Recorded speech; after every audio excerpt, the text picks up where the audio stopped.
If you want to be better than 99% of the people on the planet, you need to do what 99% of people don't do. This statement may sound like a cliché you'd find on the back of a truck, or from your grandma posting on Instagram, or even your aunt sharing those good morning butterfly pictures and quotes from Clarice Lispector with some inspirational phrases. Often they aren't even her words, but it's a statement that makes statistical sense. Contrary to what you might think, being better than 99% of the world's population isn't difficult. It's you who complicates it. Many people sell you extremely complex and elaborate solutions for this, when in reality, being better than 99% of people in the world only requires a few steps. In this video, I will show you what you need to do to outperform 99% of the world's population, all based on neuroscience and behavioral psychology. Once you engage in this process, most likely, your growth will occur, as long as you recognize this progress to stay motivated by the process itself, rather than solely fixating on the outcome.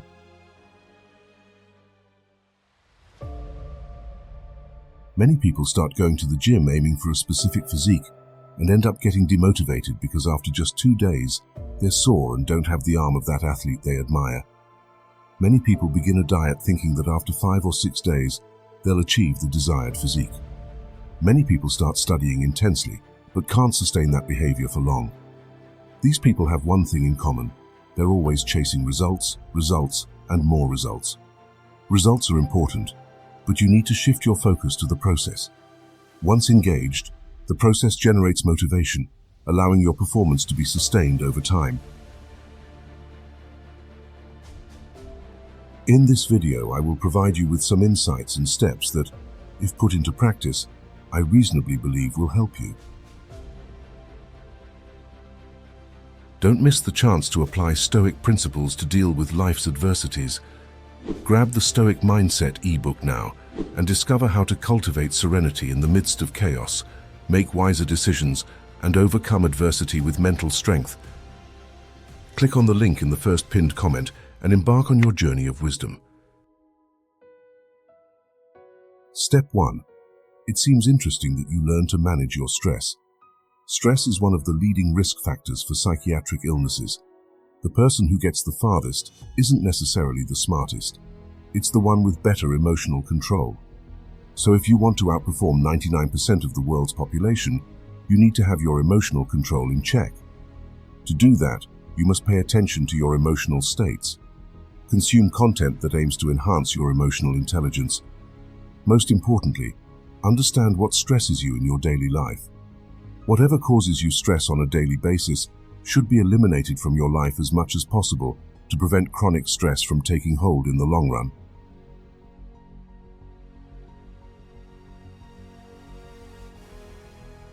Step 2.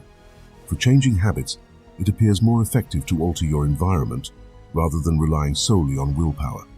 So, if you want to quit smoking, if you want to stop drinking, if you want to stop consuming pornography, or if you want to break some dysfunctional habits, it seems beneficial to control your environment, including the people you live with. Often, the people you live with are triggers for your dysfunctional habits and addictions.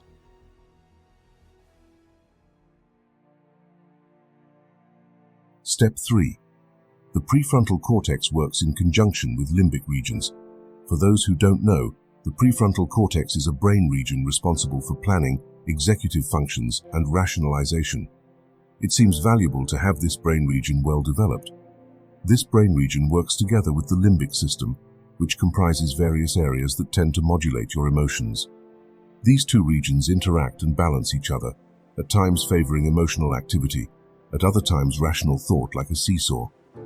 If you have excessive rationality, it doesn't seem as functional, because emotions are important, contrary to what many people claim, for our decision-making. For example, it's challenging to change your behavior if you receive negative feedback and don't experience those negative emotions. When you receive feedback from a boss, your boyfriend, your girlfriend, a family member, or about something wrong you did, if you don't feel bad about it, the likelihood of changing your behavior is reduced. This is often observed in cases of psychopathy, So emotions are crucial for decision-making, but you mustn't be consumed by them. It's also important for your prefrontal cortex to be active. To achieve this, an excellent starting point is to keep an emotions diary. An emotions diary will enhance your emotional intelligence as it allows you to categorize your emotions throughout the day. So, if you want to give it a try, create a diary where, at the end of the day, you always write about how your day went and how it impacted your emotional well-being.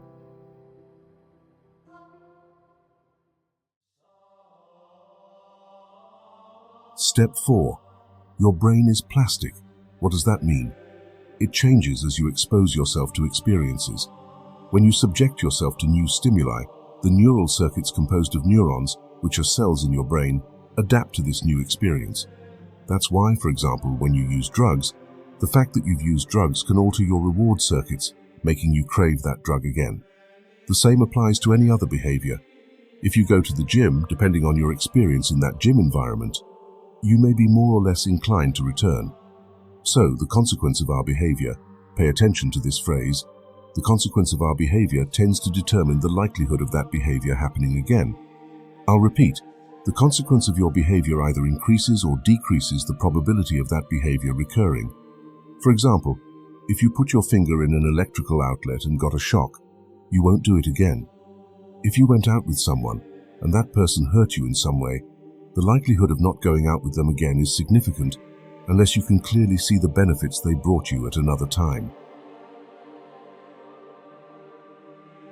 So, understanding that your brain is plastic allows you to better channel your behavior in the direction you desire. It's beneficial that, in the face of a new experience, that experience is pleasurable and reinforcing for you so that you continue perpetuating that behavior.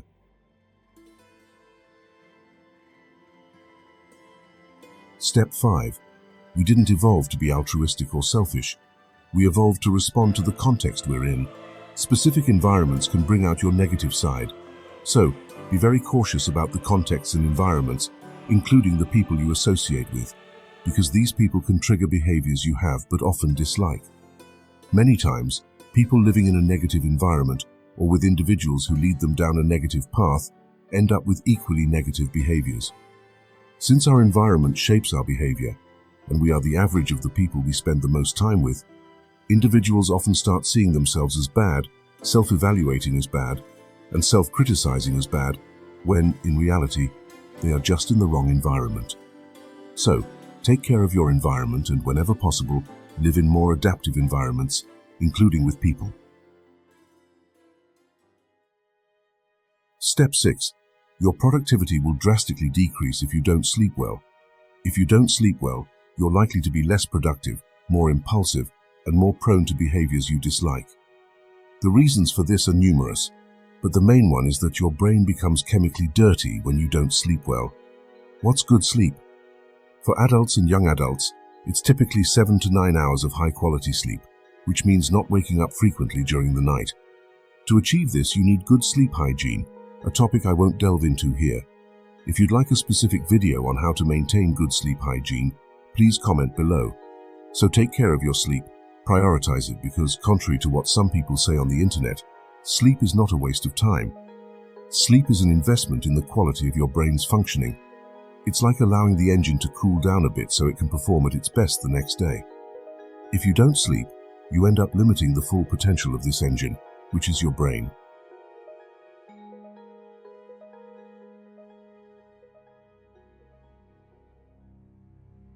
Step 7. Physical exercise is beneficial, not just for the body, but also for the brain, which is a part of the body. Numerous studies and practically a consensus in psychology and neuroscience suggest that physical exercise of any kind, though aerobic exercises are the most studied, greatly aids in emotional control, self-esteem, and the chemical soup responsible for generating emotions in you.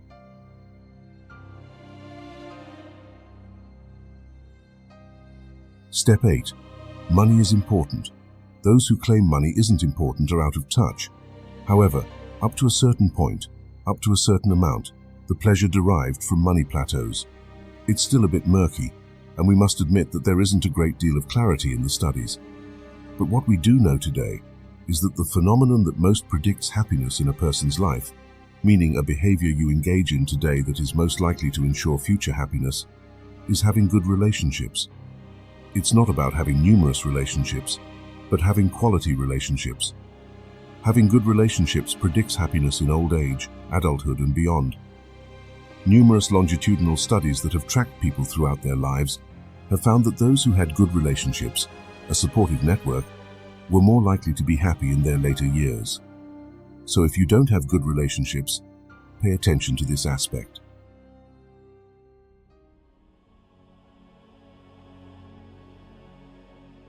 Step 9. Lastly, it's interesting that during the day, you are more dopaminergic, motivated, with a fire in your belly, eager to chase your goals. But it's also important at night to take a moment to enjoy and appreciate the things you've accomplished during the day. This concept of day and night is, of course, a metaphor. It could refer to your week, your weekends, or different life phases. What I'm trying to convey with this line of thinking is that it's highly beneficial for your mental health to experience motivational peaks, to pursue what you desire, while also genuinely feeling gratitude for what you've already achieved. So, if you're reaching for those oranges on the other side of the river, it's crucial that you have the hunger to go after the oranges. In other words, basic motivation. But when you attain the oranges, it's essential that you feel genuinely thankful for reaching that goal. And here, I'm not talking about superficial gratitude, but a true sense of happiness and reward for accomplishing your goals.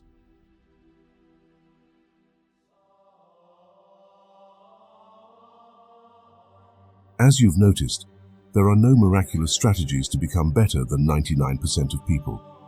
In fact, there are only indicators from the fields of psychology and neuroscience that can help you rise above and stand ahead of 99% of people.